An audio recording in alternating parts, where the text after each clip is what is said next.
Hey everybody, it's Mitch, and welcome to my next video. Today we are going to be doing a guide for new DMs in Dungeons & Dragons 3.5. This video is actually one that came from a comment that I got in my previous video, so I'd like to pull that up real quick.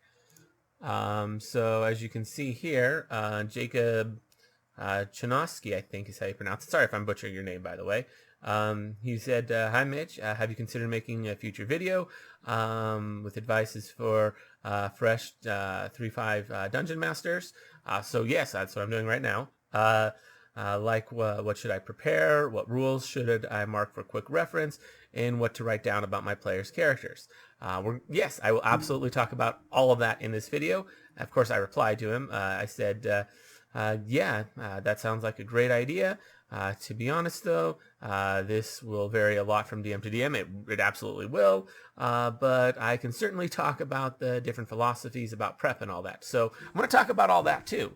Yeah, as well as some other stuff that I think is just pretty relevant to this. So yeah, I just figured I'd bring that up. I might reference back to it here and there to remember exactly what I need to be talking about. So anyways, when you're starting out a game of D&D 3.5, especially as a new DM, first let's talk about my first time really DMing properly. So I DM'd a few little ones here and there and really had no idea what I was doing the first couple times, made a lot of mistakes. I'm not going to mention that, but the first time where I started understanding it well enough that I was actually somewhat competent, basically, I sat down and I made a map of the world. I made a map. It was pretty basic. I'm not good at that. So, but I had one. I knew where everything was. And the cities had terrible names. Like I'm absolute garbage at naming things.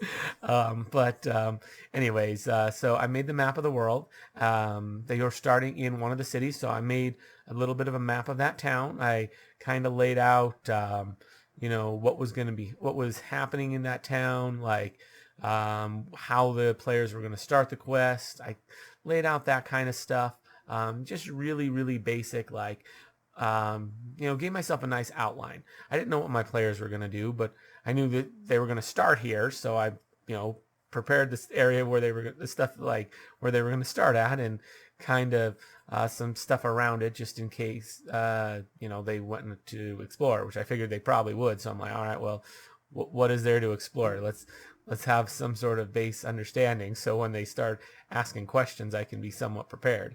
Like, okay, well, here's a tavern, and all this stuff. So like you'll definitely want to make sure that you pick a tavern, because odds are your players are going to pick that, and have a little idea where the castle is, stuff like that. Good to have, especially when you're new. When you're first starting, you definitely want to prep a lot more, because you don't know enough about the game to be good at improvising yet, probably, unless you're just really good at improvising, or maybe you've played a lot and you're just not and you just didn't become a DM for a long time. I don't know. It varies from person to person, but on average, when you're first starting, you're going to want to prep a lot more than once you've become an experienced DM. Experienced DMs can get away with a lot less prep, and personally, I think it's better to do less prep once you've got the hang of it. Prepping some stuff is great, but there's a lot of things that it's just like, it's going to be a waste of time to prep every little thing, because players aren't going to interact with half of it. Let's just get a nice rough outline and make up stuff as I go that kind of fits the theme that I have going. Yeah, that's personally how I look at it. Every DM's different. Some DMs, as they get more experience, they actually do more prep, and they just put in a ton of work and make like insanely immersive experiences, and that's great. Those are really fun. It's just a lot of work, and if your DM does that for you as a player, appreciate that, because holy crap, are they putting in that an amazing amount of time. So DMs that actually do that, much appreciated. But yeah, I'd say for most DMs, it's better to prep less. Just give yourself an outline, know what's kind of going on. Let's go back to that comment. So let's look at some of these questions that he specifically asked. Like, what should I prepare? Oh, actually, I kind of mentioned some of that. Yeah, like I said, preparing like the world map, have an idea just where all the cities are. Prepare what? So you prepare the world map, prepare the city that they're going to start in. If you're planning on them being there for a while, don't worry about other cities too much. If you're intending for them to leave quickly, prepare the nearby cities as well, at least a little bit. Let's see, what rules should you mark? Oh, rules. Get the rules compendium. That would be a great book. Just have that handy because it's an amazing reference for just all the rules. You can very easily look up any rules that come up.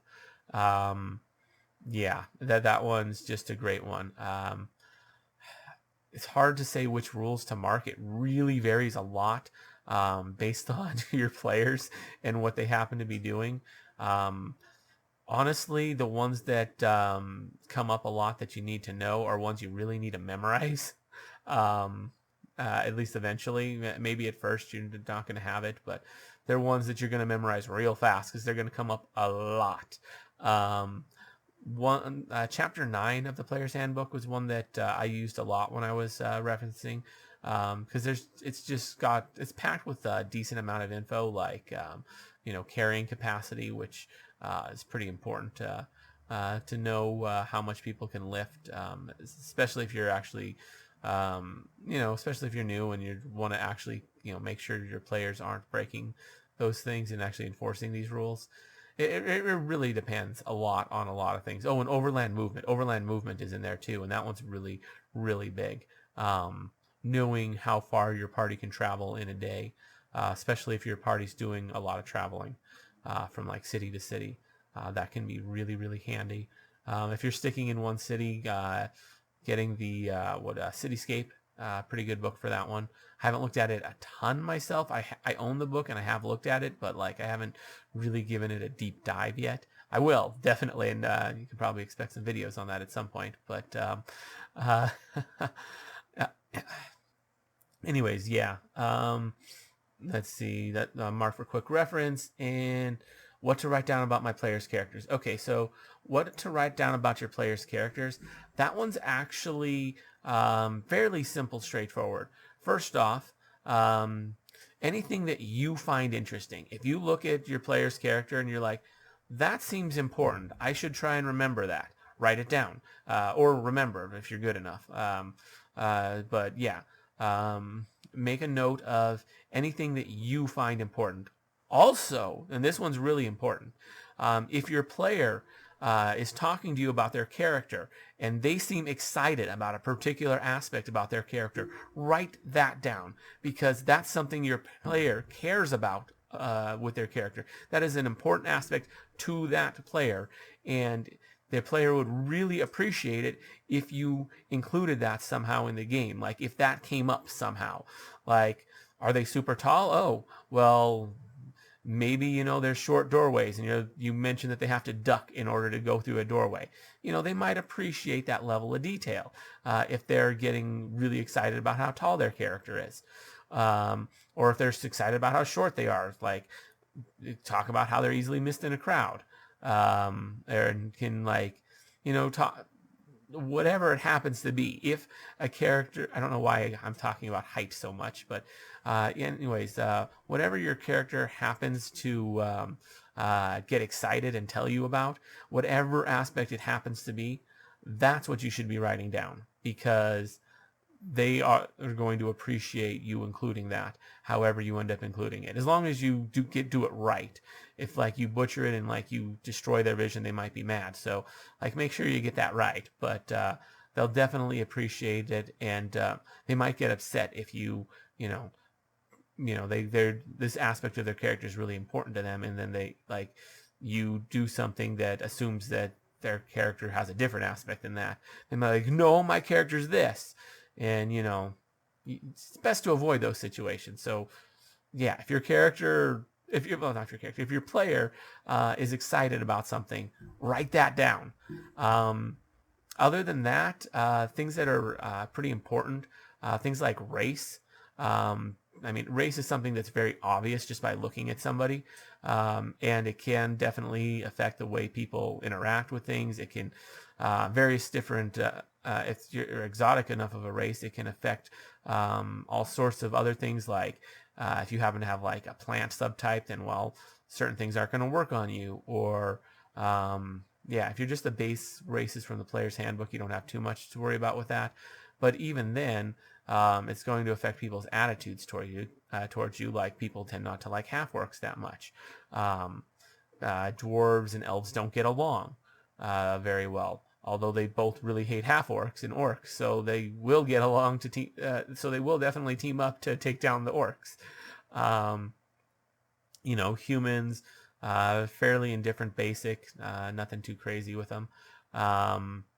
These things matter. They really do, and they're things that are going to be very obvious just by looking at your character. So what race they are is something that's probably good to write down, especially seeing as it's something you can forget. Like, I have a hard time remembering what race all my players are at times because, like, it's not super relevant in terms of mechanics most of the time until it is. So it's not like you get that many racial features. So yeah. Uh, sorry, my voice is my voice is a bit scratchy right now. If I don't sound too terrible. Not sure what's up with that. Anyways, yeah. Race would be a very big important one to write down, just because it's so obvious from an in-game perspective, but from a above-game perspective, it's really easy to forget. So definitely good to write down to try and like force yourself to remember, oh yes, this character's human, this character's elf, this other character's elf, this character's a gnome. Really good to remember these things, especially if you got people playing exotic races, and a lot of them, which I have in my party right now. So yeah, let's see, what else do we got here. Let's see. So that let's see. I think that answers all your questions. Let's see. So I said I was going to talk about how it varies a lot from DM to DM. It absolutely does. Every DM is going to be different. Some DMs are more care more about the story. If you care more about the story, then you're going to want to focus on those kinds of aspects. Whereas if you are more interested in the mechanics of the game, putting down mechanical info, it's pretty important on that. It really just depends on your style. There are so many different styles and ways to play, so it really just varies a lot on that. But yeah, the different philosophies, and there's two major philosophies for prep. There's high prep, where you put in a lot of work, and when your players hit the stuff, then they're going to engage in that and have a really immersive experience. But half the work that you do is going to be for nothing. If probably more than half the work you do is never going to be seen. So that's unfortunate. But if you don't mind that, doing a bunch of extra unnecessary work in order to make sure that your players have a very engaging and immersive experience, then go for it. Like, kudos to you. Like, DMs that do that, pretty impressive. And if you do that, you can always put up like a module online so that like other people can use your dungeon, like if you want, or if it's personal, you don't want to like that's fine. But if you want like it to get used by somebody, you can always put it out there for another DM who doesn't want to put in that time to run your game. And yeah, it's an option. They definitely exist out there. Oh, and if you're new, you can always grab one of those modules too. I'm not sure where to find them exactly. I personally don't use those, but I know they're out there. So I've played in a couple of them before, and I know a good number of people that run those. So yeah. Anyways, Yeah, but personally, I prefer the wing it style, where you come up with a base outline, like you kind of know how your world works. You know that, okay, we got this over here and that over there. You got these are the powers that are at play. This is kind of what's going on. You kind of have everything worked out in a general sense, but you don't really have the specifics worked out. You know, you got that big, like, high level top stuff down, or I guess low level, however you want to say it, like that top stuff, like this is the kingdom, blah blah blah blah blah. But then, like, there's fine details, you don't really work those out until the players actually engage with them.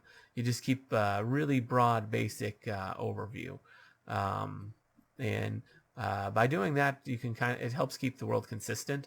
Um, it is a little less immersive, since the world evolves around where the players go. Like, if the players haven't gone to an area, like, it exists, but like it's an unknown even to the DM. Whereas once the player goes to an area, then suddenly it gets formed to fit where the players are at that current time. So, you know, that's it's a little less immersive, but at the same time, like, it just kind of feels better in a lot of ways. Yeah, I personally prefer that style.